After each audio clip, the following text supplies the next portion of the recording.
So what is that one leadership quality that you think is underestimated?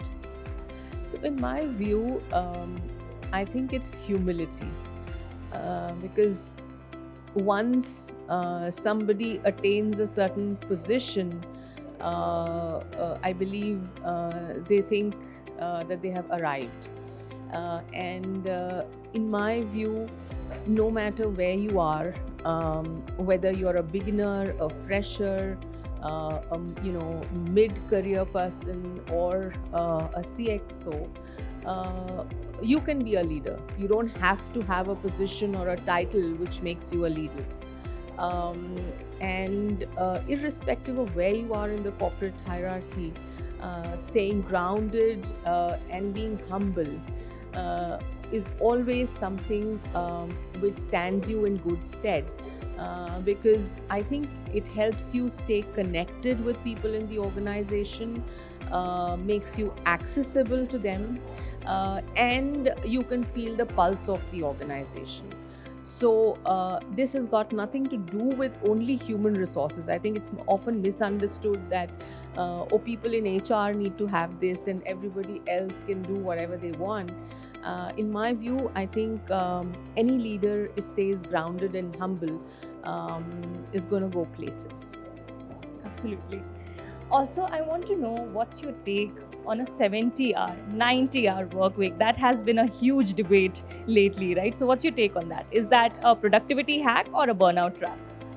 So, in my view, I think I always think that mindful working and smart working is the key to success. Of course, hard work is equally important.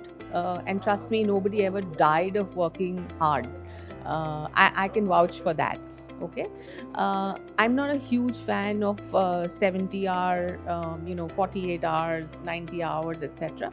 I think what is important is if you're focused on the deliverables, and you know your deadlines and timelines, I think you will be more productive, because you're not chasing those numbers 70, 90 in order to tick a box.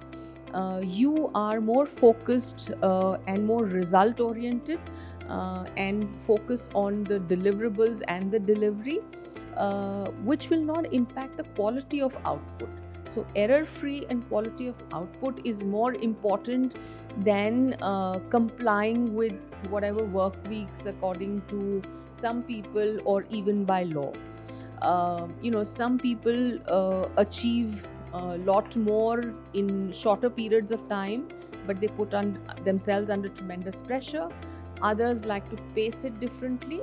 So, to each his own, or her own, doesn't really matter. But I think putting pressure on people to actually clock those number of hours will create humanoid robots, rather than humans who are basically flesh and blood, and also heart, which is important along with the mind.